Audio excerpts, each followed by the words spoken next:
All right. Well, it says that we are live. I guess I'm betting that that is a very good thing. Let me pull up my file. So today we are beginning with vaYiqra. That's Leviticus chapter 26, verse 15. Uh, Donna, would you tell me if you guys are hearing me okay over on the meet thing? I just need a yes or no. Okay, here we go. Uh, that won't help. Where was I? Oh man, I don't have my producer here with me today, as I am in Pennsylvania. As you can see, obviously this is not our normal set. I want us to keep going and see if we can figure this out. So, as is my custom, I'm going to back up to verse 15 and we'll move on from there. So here's my translation of 26:15. And if they reject my statutes, this is God speaking, and if their soul loathes my judgments, such that they do not perform all my commandments, thus breaking my covenant, comma, right? Because the Hebrew in this particular chapter, this is literally one sentence for the in Hebrew for the entire chapter. That's completely acceptable in the olden days, not so much these days. So anyway, I do want to say this. This is God speaking. He says, "And if they reject my statutes, and if their soul loathes my judgments, such that they do not perform all my commandments, my mitzvot." Now remember, of course, if you're hearing this for the first time, maybe you don't know this, but uh, people talk about, oh, the law is legalism and bondage, and the law is for the olden days, or the law is for the Jews. This is God, the God who never changes, but makes exceptions for everybody else, apparently. Anyway, this one God gave one law, and it's not the Ten Commandments. The Ten Commandments are actually if I translate it properly, well, this will be improper. They say 10 commandments. It really should have said 10 words. But back then nobody understood, what do you mean by 10 words? There's a lot more words in those supposed commandments than 10 words, right? But a word, like if somebody said, give us a word for the day, well, you would know that that's treat others as you'd like for them to treat you. A word for the day, right? So I'd have to count those up. I don't know how many individual words there are, but that little grouping of words put together makes a word. And so the 10 Commandments, as it's called, are actually not even the 10 words. If you're doing modern English, they're the 10 categories. And I wish people knew that. I mean, Jews don't even know this.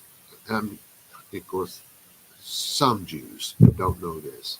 But these are categories. And under these categories are the mishpat, the mishpatim, I should say, because there's a whole bunch of them, right? And the Jews know them as the 613 commandments, or the 613 laws, as most people call them, because mishpat is actually your word for, you can use it as law. I think the word judgment in English is probably better. But they say there's 613. That's nonsense that comes from more from the time of Maimon than the guy Shimlai, who beat him to it several hundred years earlier. But there's a lot of, if you don't kill, well, you need to know, well, it's not kill. It says no murder. It doesn't say do not, although we could say it that way, do not murder or do not commit murder. But it only says lo mut in Hebrew. That's 2 words. No murder. It's not kill, it's murder. Because if you can't kill, how are you going to kill a lamb and sacrifice it for Pesach, right? That would be in violation of this law. So the laws do not murder. And in understanding the Hebrew word for murder, mut, that's shedding of innocent blood. Okay, so self-defense, killing someone in self-defense is not murder. Killing somebody in a war that you're fighting for the survival of yourself and back in the olden days, your colony, maybe even just your family, because that kind of probably be like a colony. And then as these colonies got bigger, then they would be towns, and then they'd be cities. And, before you know it, you've got a whole nation, right? Fighting for the survival of your own nation is not murder. It's self-defense, and that doesn't fall under that category. But we wouldn't know that if we didn't know the mishpat, the mishpatim, right? There's no way for us to know that. And God is saying 2 things here. One, if you reject the statutes, think about American law. You have a lower level of laws that, like no parking and speed limit laws in a town area or something like that. Those are more statute than judgment. But because my fear with saying judgment in English is that you think, okay, well, you got caught, you got convicted, now the judgment comes. No, judgment is way more than that in the Bible. The judgment is what we think of as laws. And the statutes are what we think of as the lesser laws. But they're really, the statutes are designed in the Bible to help you to better understand how to apply the mishpat. And then once you get to the mishpat, that's literal laws that are helping to know the difference between murder, manslaughter, self-defense, and on it goes. There's, I don't know, 6 or 7 different categories, and they all are in this book. So God is saying, if you don't follow the things that are in this book, these laws, because you think it's legalism and bondage and just for the Jews and the olden people, God is saying that your soul loathes those things. And then he says the same thing about the judgment. So the statutes and the judgments, which are the mishpat, if you don't follow those, God is saying right here in verse 15, it's because you loathe those things. Wow. And by not following those things, he sums it up with, thus breaking my covenant. That's what happens when we don't obey. So that's where we left off. We are at the point, starting in verse 16, where we begin to realize punishment comes with that. Covenants come with punishment. And the closest thing that I can think of in the Western world to this covenant idea is the same thing we were talking about, indentured servitude. Indentured servitude exists to this day in America. It's when you join the military, you become an indentured servant. When you're in the military, you can literally be court-martialed if you get a sunburn so bad that you can't go to work. What you'll get court-martialed for is damage, not how they put it, but damage to government property, because you quite literally belong to the government. Does that mean you're their slave and they can do anything to you that they want? Not really, but it's pretty close with our government. because they'll experiment on you with drugs and mental things and all kinds of nonsensical things like that. God's law doesn't allow that, but American law does. If they want to put a COVID shot in you, they have the right to do it. You have no business telling them no. That's the way it actually works. That's what you signed up for. So, uh, whether that's right or wrong, them doing that, I agree that that was wrong. The government should not have done it. But the worst sin in my mind was the military men who refused to obey the orders. Because when you go in, you swear an oath and you're breaking your oath. Are they breaking theirs? Well, yeah. So now you got both of you breaking an oath. That's a real, one of those subjects that's hard to talk about. But from a military man's point of view, they should have just said, okay, I'm taking the shot. From the whether it's right or the wrong of it, well, see, that's a completely different subject. We'll probably get kicked off because I said those things, but hopefully you're understanding what's happening here. So verse 16, this is my translation. We're just going straight to the translations this chapter, basically because I want out of them as fast as I can. But anyway, because this is where it really gets hard. So you can be punished if you're in that covenant, because it is a covenant. And we're in a covenant with God. If we say, God, we want to follow you, we want you to be our God, and we will therefore enter into this covenant with you. Well, this covenant comes with some very serious punishment, and that's where we are. So verse 16, yet I, remember this is God speaking, and this is continuing on from the verse where, forgot what he said. Oh, if you loathe the judgments and the statutes and thus break your covenant, here's what he says next. Yet I, this is God, I will do this to you. Now he's going to tell you what happens when you break your covenant with him. And I will make terror your overseer. Terror your overseer. Does that mean you're going to feel terror the whole time that you're in that broken covenant? No, but terror will be your overseer. No matter how terrible your overseer is in human flesh, they still got to sleep, don't they?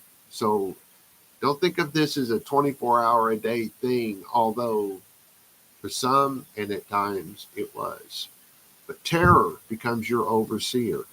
And a wasting disease and raging fever, eyes failing, and the soul pining away. And you will sow seed in vain. That which grows from the seed which was sown will be consumed by your enemy. This is partially literal, but mostly not. And what do you mean by that? Well, your seed that you plant, maybe one year in the midst of all of this breakup between the Jews and God, they do have a good harvest, and maybe the next 2 or 3 years, not so much. It doesn't mean that this is a 24-hour, every minute of the day thing. And that's important to keep in mind. So to the end, that is it literal, yeah, this stuff can happen. You can live your life, say, like the way some of the Jews lived during the Holocaust. It was sheer terror every day. And the only hope they had of terror going away was if they could sleep without having dreams that terrorized them. Difficult thing to do in that situation. And that went on for a number of years. But the wasting disease and raging fever and eyes failing, that's inside. That's the emotional, the psychological side of things, biblically speaking. So that's not a good thing. And that's if you don't follow his law and you break your covenant, that's where this goes. In verse 17, I'll probably show you this one here in a second if I can get it lined up where I can do that. They sometimes don't do that for me. 17, and I will turn my face against you and strike you. Remember the you being plural, you all, strike you all before your enemies. And those who hate you will rule over you and you all, you will flee, but no one's pursuing you. So let me give you a look at this. I have these little I things. It's a bolded I inside these little parentheses. That's to let you know that everything from this I all the way to this I, everything in between them, that's what it means idiomatically. And then that's followed by what we call square brackets, an open square bracket all the way up to a closed square bracket. So a very literal translation of what God said is, gave me faces in you. Now, if you, of course, would hear that in Hebrew and you spoke Hebrew and understood the biblical dialect of Hebrew, you would know that what God's saying is right here. I will turn my face against you all. And this is all the people who broke the covenant. I will turn my face against you all. That's pretty bad. But we're talking, you also got to keep in mind here that God's talking to the entire nation. He's not talking to an individual. Just because you got this guy over here and that guy over there breaking God's covenant doesn't mean the whole nation goes down with it. But when you get to the point of the whole nation going down with it, this is where we get to. So God's going to turn his face against you, which in and of itself is forget which button to push. In and of itself, that's pretty bad. And it's an idiom. He's going to turn his face against you. Well, what would that do? Think of that literally. What would that look like and feel like, and what would be the result of it? Turning the face against. So you see, even that's idiomatic. So let's go back and look at that again. To turn the face against someone is retaliation. Yeah, retaliation. And then it says, and strike you. And remember, this you is in plural, so it's all of you. And again, this is the nation being punished because the covenant has been fully broken. The whole nation is without a covenant. And you know what the worst part is to my mind? There's always, according to the Bible, been a remnant of Jews who lived according to God's law who paid that price. Yet, in spite of their being in the middle of all of that and paying the price with everybody else, God spoke about that remnant still refusing to live their life contrary to God's law. That is so important. It's so unbelievably important. Okay, so it's and strike you. And then in Hebrew, this isn't really an idiom so much. It's just that if you're going to say in the presence of or in front of, before perhaps. So I just put before, instead of saying two faces, I said before your enemy. I could have said in the presence of your enemy, because that's what it means. Again, it's not really an idiom, but it's just the way the Hebrews said, instead of having a word before. or a word in the words in the presence of. They just said lapane, to the faces. And it goes on. And those who hate you will rule over you. I hope you guys aren't seeing that little wacky dude jumping around on the screen. I don't know if you are or not. So those who hate you will rule over you, and you will flee, but none pursue you. You're so unimportant to the people who hate you and are eating the food that you planted, that are terrorizing you and all of that stuff. You're going to run off. They're not even going to chase after you. It doesn't mean they won't at times, because anyone that knows anything about that whole Nazi thing, yeah, they chased after them. They killed as many of them as they could. They didn't want any of them to get away. That's going as sick and disgusting as you can go. But I don't want you to think that verse is telling you that that's the way it's going to happen every time. Because again, biblical Hebrew is a idiomatic language. It is not a literal language like English, like any Western language, actually. It's idiomatic. Fleeing when there is, I've already said that.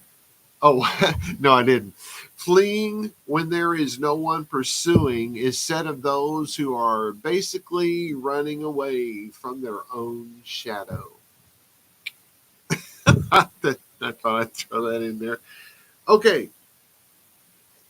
Now look what happens. The nation has broken their covenant. And this thing that we've been talking about is the first step in the punishment. Then verse 18. And if because of these, what would it mean these?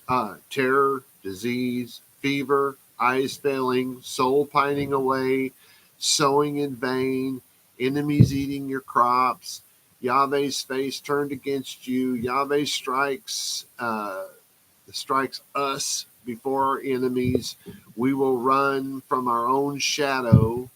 That's what it says. If the text verse 18 begins with, and if because of these, those are the these. It goes on. We hit an idiom, so I'll go ahead and move back here. The idiom is shall hear they to me. So let's back up a little bit and look at the idiomatic meaning of those words. And I have highlighted those. Listen with their ears, understand with their hearts, and obey that which they have heard and understood. So the words were shall hear. And remember from the week before last, we went over that to hear, to shema, was to hear with the physical ears, understand with the whole heart and mind, and act upon that which you have heard and understood. So, again, this is one of those, I'm giving you you've been given an idiom, which is shall hear they to me.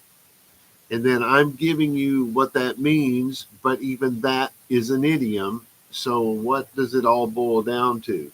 If they do not obey me, shall hear they to me.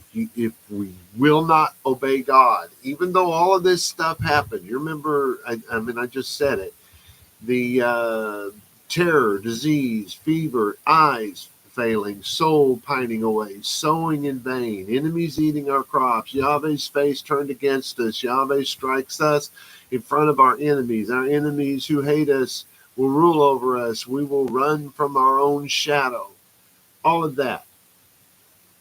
If after all of that happens, we still refuse to hear with our ears, understand with our whole heart, and act upon or obey that which we have heard and understand, if we still will not obey God, then God said, I will increase your punishment sevenfold upon your Torah rebellion.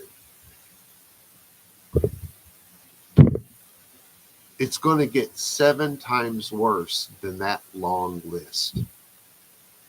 7 times worse. Let me make some comparisons here. When Moshe was finished reading the Torah just before he passed on, at the end of reading the law, the mitzvot more specifically, he said, choose life or choose a curse. He said, I've laid out before you life and death, blessing and cursing. Choose life. So you can, the curse part comes from a broken covenant. Choosing life comes from obeying God. God said, don't make an idol that brings life to you. But choosing a curse, well, that brings it terror as your overseer. God said, don't make any 3-dimensional images. Choosing disobedience brings with it a wasting disease. God said, make no monuments to yourself. Choosing not to obey that brings raging fever. Make no stone images to bow down to. Well, disobeying that comes with your eyes failing. Then God said, listen, understand, and obey. And if you don't obey, if you don't do those 3 things, then your soul will pine away. God said, perform all the mitzvot, all of the commandments. And not doing that, you're sowing your seed in vain. God said, keep all the statutes. Not doing that, your enemy consumes your crop. Obey the judgments. If you don't, then Yahweh turns his face against you. That's a retaliatory. Remember, he strikes us people who broke that covenant as a nation before our enemies. Our enemies rule over us. We'll run from our own shadow. All right.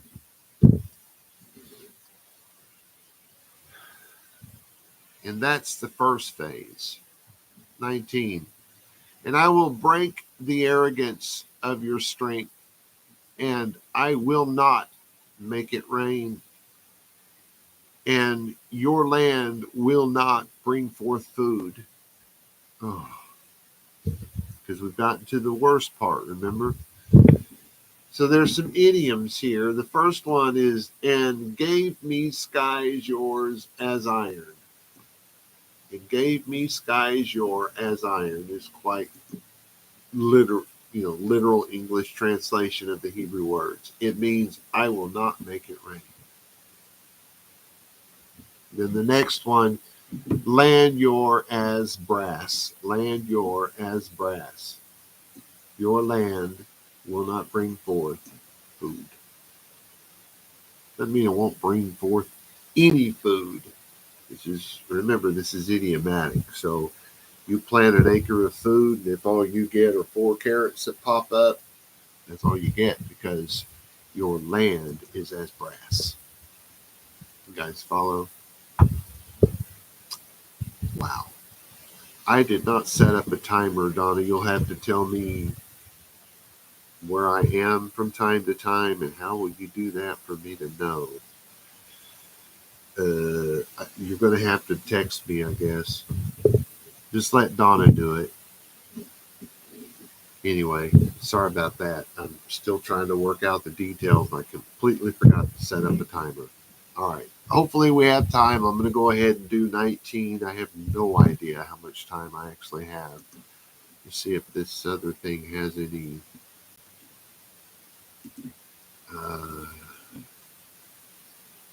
this thing here, call in soon, but it doesn't say Oh, 4 minutes. Okay, so that should give me, what, 10 or 15, I think? Anyway. Oh, Donna, you could type in the chat thing. I didn't realize I had that on the Google. If you just put my time, what I have left, that'll help. No, no, it won't. You're going to have to do the phone thing because I have to turn this other thing on. Anyway, 19 says, and I will break, no, didn't I just read that? I'll break the arrogant strength and not make it rain in your land. Okay, so I just read that one. Let's move on to 20. And your strength will end in vanity, and your land will not give its produce, and the trees of the land will not give their fruit. There weren't even any idioms here. So no matter how hard we work or what we do, the land and the trees will not give food in abundance. Though it'll give some food, but it will not give it in abundance. God will not let his children die. They are being punished. They're not being murdered.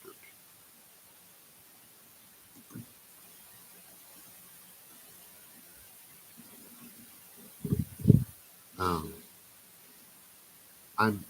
I really need to know how much time I have left. I will do my absolute best not to let this happen again. Can somebody on the chat on YouTube, please? Oh, here we go. Started 30 minutes. Can I get how much time I have left? I can't figure out that there's only 30 minutes left. Yeah, okay. That's still gonna hit me at 15 and 10 and 5 or something like that. Okay. Not looking at the right thing again. All right, so we're ready for 21. And if they still walk contrary to me and will not consent to listen with their ears, understand with their hearts, and obey that which they've understood. In other words, if they still will not obey God, this is still God speaking, I will strike you 7 times more according to your sin, your Torah rebellion. Something just hit me. I have been telling people for a long time that the best explanation of what sin is and what sin is not is actually written by Yochanan ben Zakkai. Brilliant rabbi, right? And he said that everyone who commits sin is also in rebellion of the Torah, because sin is Torah rebellion, right? And just looking at what God is saying, if you don't obey the statutes and the judgments, the laws, call them Torah because that's what they did call it in the time of the Second Temple. The whole book was called the Torah, not just the first 5 letters written by, mostly written by Moshe. No, the whole thing was called the Torah back then. So when they said Torah, here's what they're talking about. And what's happening here? God's saying, if you don't obey these things and you break the covenant, here comes the punishment.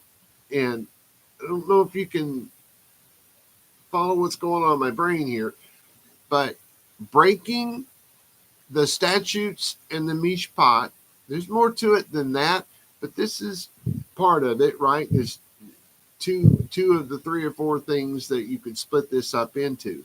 But if you break those things, what happens? If you disobey those things, what happens? You break the law, you break the covenant. This is saying in a long-winded way exactly the same thing that Yochanan ben Zakkai said. Everyone who commits sin is also in Torah rebellion, because sin is Torah, rebellion. This is what this whole section of this chapter from verse 16 down where we started today, officially, because you all know that I always back up to the previous. But from 16 on down, this is what happens when you break the Torah. This is what happens when you commit sin, because sin is Torah rebellion. We're talking about the results of committing sin. Okay, verse 22. And I will send among you the living of the field, and childlessness, and cut off your animals, and make you fewer, and your ways will be desolate. I will send among you the living things of the field, the living of the field. I don't know why I don't have didn't say something here, and because I may be getting this one mixed up with one of the other verses, but if it really said living of the field in Hebrew, this might be the verse where the translation was saying the evil animals. What? God didn't make evil animals. Every animal that God made, that he created, that he designed and created and put on this planet, served a purpose. Dinosaurs served a purpose. Are they the reason why we have oil? Well, people used to say that, but science isn't really backing that up. Well, some science isn't. Some science is still sticking with their guns about that. Doesn't matter. If that's why they're here, if that was the reason that God had for putting them here, then one thing, it is a resource that could be exhausted. For those of you who are just totally against the idea of, we could run out of oil one of these days. Well, if that's why they're here, if that truly turns out to where all of science is, yes, that's why we have it and nothing else, well, then yeah, we can run out. And God was obviously okay with that, right? But all I'm saying is every animal that was put here, whether it's a bug, creepy crawly things that crawl under the ground, slither on the ground, walk on the ground, 4-footed, 2-footed, makes no difference. God put them here to do something very specific. They are not evil. So if this is that verse, which I just don't remember off the top of my head, I remembered seeing what some of the other translators were saying, the evil animals. No, the living of the field just means animals. It's an idiomatic way of saying the animals. I will send among you, and I will send among you the living of the field, and childlessness. Why would God say he's going to send among you the living of the field? Well, because if you're out there trying to plant carrots, what are you going to do when the living rabbits of the field decide to come and eat your carrots, right? What are you going to do when the wolves come up and start eating your lamb and stuff like that? That's what's being said here. The living of the fields, not the evil animals, the wild animals. They're going to be a problem.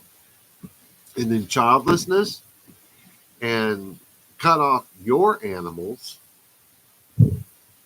and make you fewer. So the number of Jews that are on the planet will dwindle, and your ways will be desolate. Your way of life will just amount to nothing. And what happens if we still refuse? After all of that stuff happens, here's what God said about it. And if after all of this, with these, do we remember that long list of what the these was? And remember, God's already added more to that list. It's getting longer and longer. With all of these, use all of, okay, this is the punishments, those are the punishments. So with all these punishments, if you will, if you still refuse my correction, because that's what's happening here. The statutes and the mishpat are his correction, and walk in opposition to me.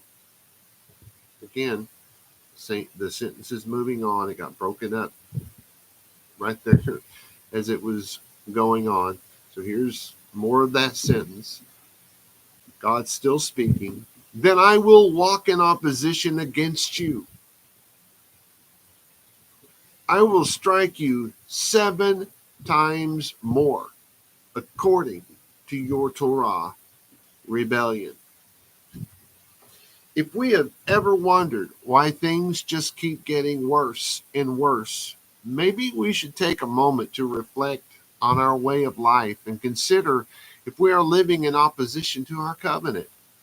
Maybe we should stop repeating this stupid excuse that we are dying to save the non-believing world. This is a Jewish thing. And realize that we are the non-believing world. Because what happens if our covenant is broken with God and we have no covenant with God? We're not his children anymore. He's not our God anymore. And that happened in Hosea chapter 2. She is not my wife. I am not her husband. They are not my people. I am not their God. It happened. We are the non-believing world because the believers, which is a terrible way to put that, is from Emunah, which is faithful. You know, you read something in those New Testament letters, and their translation in English was really off-putting to me. It said, faith without works is dead, which that alone, if the Christians had taken that even halfway right, I wouldn't be so off-put by it. But what was really said was faithfulness, not faith, faithfulness. Faithfulness without the works of the Torah, that's the works, the mishpat, the statutes, those being the works, faithfulness without these works. And is this not what this whole chapter is saying? The faithfulness without the works is, I forget how God put that.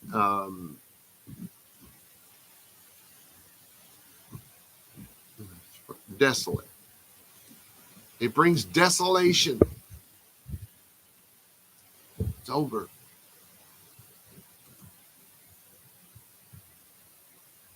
And if after all that, you still refuse my correction and walk in opposition to me, which means you're not obeying the statutes and the mishpat, we're being very specific in this chapter, then I will walk in opposition against you. I will strike you 7. I had to add times more because that's in Hebrew, you don't need that, but in English you do. I will strike you 7 times more according to your sin. Man. Here's where it gets even worse. And I will bring a sword upon you in great vengeance, because it says vengeance. Well, those are the English words, but in Hebrew it says that twice. Of my covenant, I will bring a sword upon you in great vengeance of my covenant. And when you are gathered in your cities, I will send pestilence in your midst and place you under the power of your enemy. Before the enemy ruled, now the enemy will have power. Let me show you a couple of things here just to make sure you can see what I'm doing. So in what's said to be verse 25 in English, and I will bring a sword upon you. First off, I want you to know That's not literally a sword. It could be, but to say that I'm going to bring a sword upon you is to say death is coming your way. And then he said he used the Hebrew words, but vengeance, vengeance. So that's an idiom, kind of. It's you instead of just saying vengeance and putting an exclamation mark like we do, they didn't have an exclamation mark, right? So they said the word twice. So it's not exactly an idiom, but it's idiomatic. So you've got this, instead of vengeance, you have great vengeance of my covenant, and when you are gathered in your cities, I will send pestilence in the midst, among you, in the middle of you, among you may be the best way to say that, or midst, I was okay. Does this mean a literal pestilence comes your way? Yeah. Think about over our history. Just recently, uh, something that biblically would qualify as pestilence is COVID, because it was a virus, I guess. I mean, I'm way out of my element here. I don't know about this stuff, but it got released into the world and it killed millions of people. So think about all of the different things, the bubonic plague, and maybe that's the same as the black plague, and the swine flu, and the thing that caused people to have to be in hyperbaric chambers. I forget what that's called. Like I said, that's really not. I'm way out of my playing field here, but you know what I'm saying. So all of these diseases that come along, some of them come by naturally, and some of them are man-made, no doubt. I mean, look back over the years, during the Nazi thing, they were really trying to come up with that. In the nerve gas is a good example of something man-made, because it's not in nature, right? To put that kind of stuff in a bomb and toss it out of a plane or something and blow people up with it, such that everybody dies from this horrible thing. That's pestilence. It's not just the bugs, but how about bed bugs? That's pestilence. How about the crickets that show up in Austin almost every so many years and just cover everything? That's what we think of as pestilence, and that some of that's just completely normal. It happens in nature, and some of it is caused by men, cutting down a forest maybe, or wherever the crickets live. I have no idea. Maybe they drained a swamp or something. I don't know about that, but man could actually cause something like that, because they're the bugs are running away, finding another place to live. So some of it is caused by the things of man. Most of it probably is just nature. And so anyway,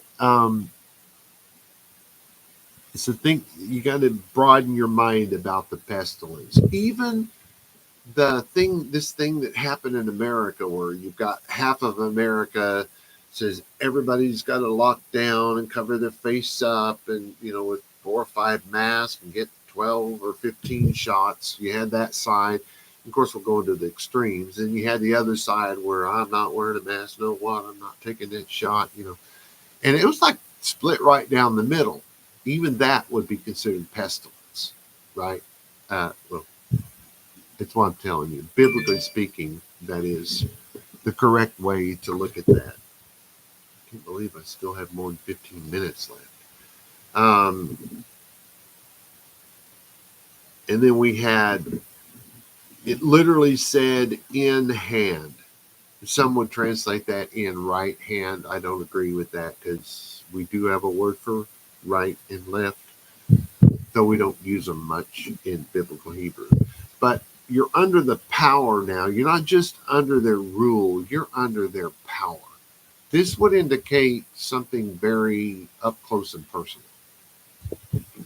Because whereas rule, I mean, I've never met the president, I've never met a senator or congressman, or I never had that experience. I don't know what it's like. Would I freeze up like I used to when I got around famous people? I don't, probably.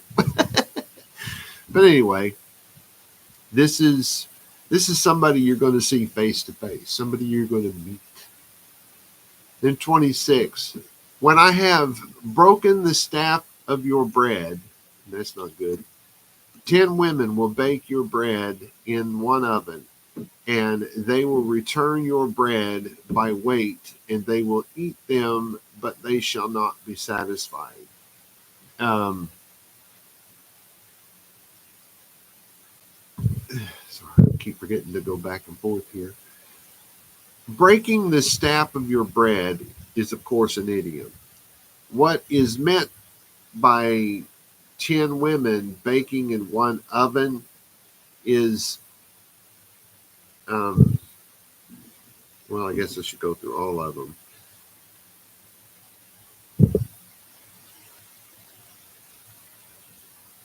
Breaking the staff of your bread is like the opening line to the idiom. It is idiomatic in and of itself, but it's like the opening, the beginning of it. It's telling you that food is going to be hard to come by. 10 women will bake your bread in one oven. Why? What do they mean by that? Well, think of it. If you only need one oven to cook all of the bread that 10 women have, it almost, almost nothing. There, not exactly enough there to really thrive, is there? That's everybody just scraping by, is what they mean by that. Um, well, what God meant by it. And they will return bread by weight, and they will eat them.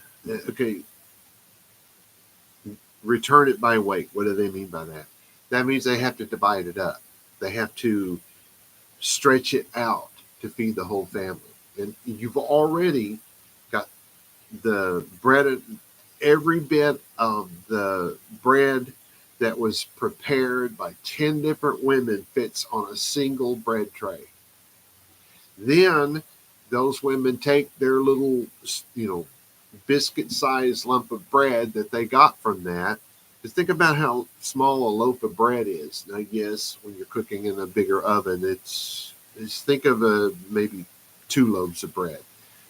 But you divide that up between the 10, and then the 10 have to divide that up to their families. So if you've got a young couple where it's just a husband and a wife, well, they're eating like kings compared to the family who has 14 kids. That, again, it's an idiomatic language, and this sentence would have been so unbelievably hard to read. I just thought I'll just tell you what that means instead of trying to type all that down. And then, Donna, would you mind telling me how much time I have at this point? I'll give you a second or 3 or 4 or 12 or 80.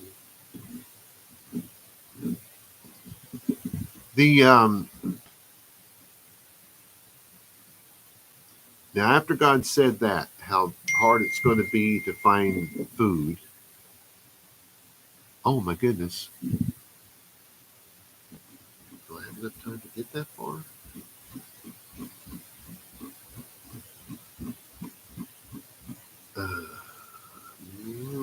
I'm going to push it, maybe go over a smidge, but let's see what we can do here.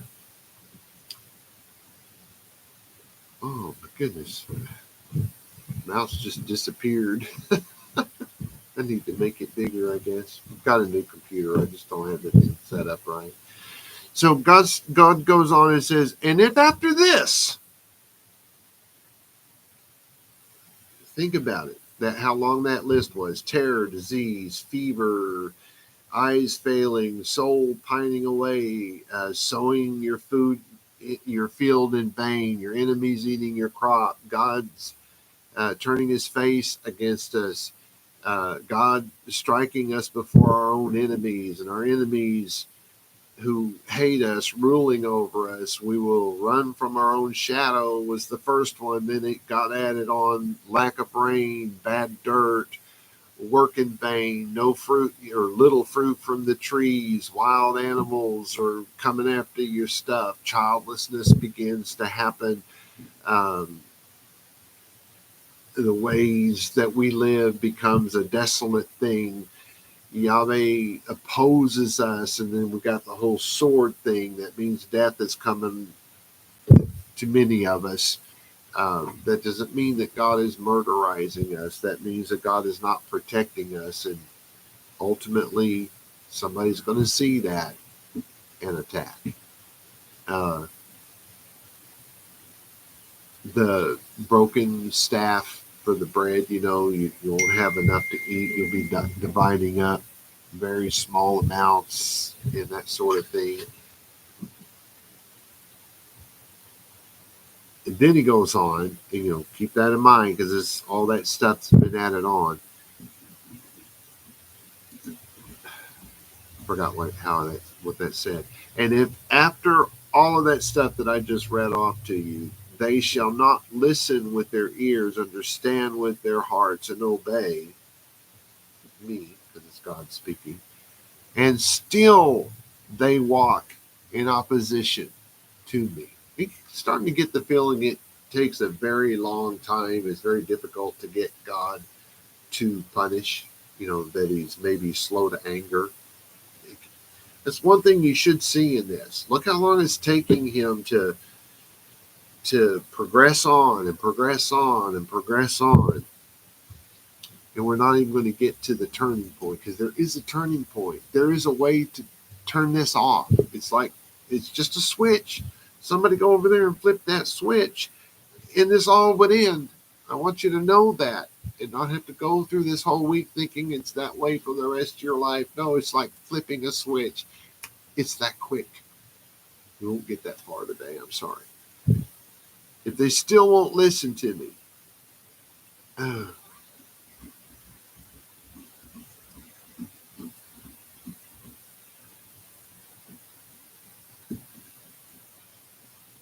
I'm gonna have to stop here and pick up with 28 next week, where we reach the point of what God calls furious opposition. Now God's angry. He's been very hesitant to this point to step up the punishment, and I hope you could see that it kept stepping up. But it's going to get 7 times worse again. We will pick up at verse 28 next week. Shalom, shalom, guys.